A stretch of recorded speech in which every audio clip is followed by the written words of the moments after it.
Hi guys, Shema Kabani here. We are at CES 2013 and we are here with a very famous individual. 50 Cent is here with us. Thank you so much for joining us. Thanks for coming. So tell us a little bit about your partnership with SMS Audio. Well, actually, I own the company.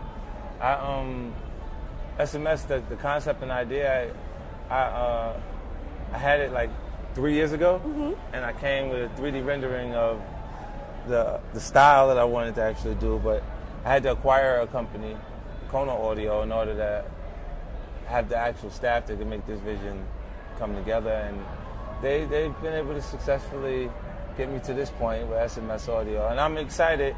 I kind of anticipated success in the category, but we did a lot.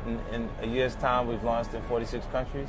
So that's congratulations. Pretty good. That's Thank fantastic. You. And what's neat is you obviously understand audio better than most people on the planet. So it seems like a natural foray. But that leads me to my next question, in the sense that people in like hip hop, the industry, you guys always seem to really have your pulse on technology and like what's next. Why do you think that is in hip hop more than any other industry? I think music, hip hop as a genre is more receptive to the new technology, to the new way of actually doing things. In the past, production was bringing the right musicians together. Right. And organically, something cool happens when you put the best keyboard players in there with the best bass players and the best drummers and everything. And now it's done on small, like computer systems. Like they're taking loops and sampling things. And hip hop is a genre of music that you have to have interest in all genres of music, because we pull pieces from everything else to create it.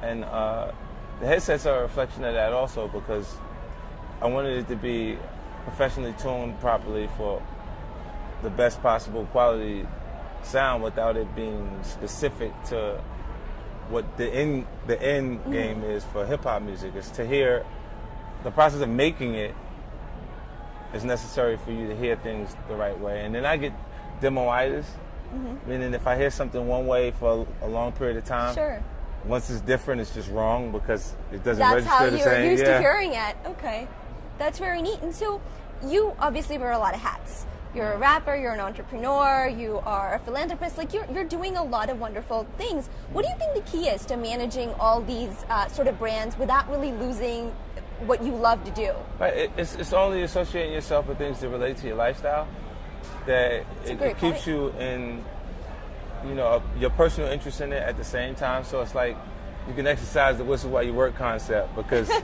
you're doing something that you actually enjoy at the same time. It keeps you, like, you don't mind that it's nonstop because it's a part of what you enjoy doing. It's part of who you are. Right. And speaking of which, I actually saw an interview of you with Oprah, where you said your mantra is, "Who am I?" And so I'm curious, who do you see yourself as? Do you see yourself as a rapper, as an entrepreneur, as, I guess, a tech innovator? Yeah, well, I'm a rapper, an entrepreneur, a person that has doesn't see limitations. I'm a person who has high expectations for myself, and when I actually start to look at some of the things that I've accomplished, and I become a little more interested in my legacy, like what people remember me as, is what made it more important that I involve myself in philanthropy, because the people that resonate the strongest in their absence have done more for people when they were actually in good positions. So, it's what kind of pushed me into that actual area. So my Street King project, I launched an energy drink company, and I partnered with the United Nations World Food Program to provide a meal with every energy drink sold. And following that, with SMS Audio, I provide 250 meals with every headset that's sold domestically in America to Feed America, which is the largest charitable organization against hunger in America. That's fantastic. I think a lot of people don't realize that hunger is very much an issue in the U.S. Right, as well. Right. They think it's a third world issue because they have these images of kids with flies stuck to their face, but here, the demoitis we were talking about. That's all they've seen. They just have that picture in their head, and they don't see kids that look like that in their environment, so they don't think it directly applies to them. But we got kids that are surviving on just their school lunch. Yeah. So you want to be able to help them. And I don't come from very much. I come from low-income housing under circumstances that are pretty rough. So I haven't forgot what that experience is, you know. So. Well, very few people, I think, can remember, but also do something to change that, which I think is pretty awesome that you're doing that. And I have to ask, you're always pushing these boundaries. So now you've got the headphones that you said you were playing with, and you've got your music, and you said you're actually going to leave here and you're going to go to the studio. So what do you think makes you courageous? What makes you keep wanting to push these boundaries? Well, I just don't. The music was able to bring me the notoriety that allow companies to want to be associated with me on some levels, and then the finances I've acquired over that time period from the music and from other ventures, you know, allowed me to actually make decisions on my own. Yeah. You know, because I can financially support these projects on my own and get them going. And from there, I look like music is first. It's created the opportunities for everything else. And when you relax, when we relax, we enjoy music on some levels, regardless of what genre of music you select. And film and television media is what we relax. When we get a chance to be on vacation, it would mean moving to a place or to a spot that you're comfortable in and probably enjoying those things, you know. So it just makes me more conscious, and that's where my interest from film and television came. I started Cheetah Vision, film production company. I raised $200 million for the project and broke it into 10 pictures. I sold the domestic rights to Lionsgate, and we sell all the international territories on those projects or films as they actually release. We do separate deals for those. Yeah, I bet it's more than just money, though. I bet there's something inside you that drives you to be able to make all these things happen. I only was interested in the film production company to not have to sacrifice music. My interest in film and television, it's interesting. Hollywood is like, hurry up and wait. Hurry up, find the project. Yes, that's hurry true. Hurry up, prepare yourself for it. Now wait. And the timelines change, and and producers come and go. Yeah, different scheduling, and I'm like, wait, so I wanted to be on this project. I know the whole movie backwards, forwards, whichever way you put it. Look, I got a script in front of me. Oh, that's great. So why are you actually doing that? And then they go, oh no, it's not going to start when we said it's going to start. It's going to start on the month you're going to release your album. No, it ain't.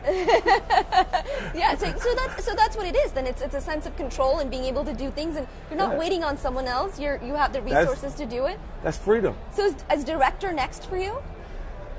I've directed a project, a very small film, Before Self-Destruct, and I distributed with the Before Self-Destruct album as a bonus. Yeah. And I only distributed with the album to do part 2. Because part 2 to that actual film would actually, so I know my audience has had the opportunity to see the first one, and then the part 2 of it will be actually available, and that I'll direct. But other than that, so there is going to be a director credit in the future. Yeah, I even see the actual crew. These people are Canon people here. You see what I'm saying? I pay attention to what I'm actually being shot on. You develop a comfort with being in front of the cameras, and the other part is it's interesting. It's just for you to be able to find parts of yourself or to create things that aren't actually of you, and convey it in a way that feels natural or so real that people, see you as that. Feels like an extension. Right. Yeah. And it's just like, because even with music, you may go into the studio, if you're writing a song because the production is offering energy and it has aggression to it, you may not necessarily be in that state of mind walking into the studio, but you have to match the tones of the music. So if the song is slow, it's a sad record. You got to find a way to write that. To feel that. And to feel that energy, So, I mean, the process is just amazing. That's fantastic. There's nothing like music, though, because it can be done fast. The process of writing. If you're good at it. Yeah, you do it fast. I think it would take me a very long time to do it. But my final question for you is this. There's probably a lot of people watching who are going, I want to be like Fiddy. I want to be a rapper. Like, I want to do all these amazing things that he's doing. What advice do you have for someone who might very much well be living in the projects, or may, be just sticking to that school lunch and sort of seeing these big dreams? What would you want to say to them? Well, I say to them, you can follow trends until you're comfortable, but offer yourself, because the trend is something that someone else started, and it could be who they are as an actual artist, and then it becomes difficult for you to create a separation, or for you to actually have a moment. In tough situations, they go, there ain't no plan B, I gotta make it. So what's working? But once you get there, already have a plan to do it your way. Because specifically with companies too, you'll win as a group. Like, you're on fire, you're winning. And when you lose by yourself as an artist. And this is why we've had so many great artists in the past with their music, that you'll listen to and be like, this is amazing. Like, where did they go? And the actual system itself allowed those artists to fade away. Interesting. Thank you so much. This has been very enlightening. Quite a wonderful interview. Thank you so much.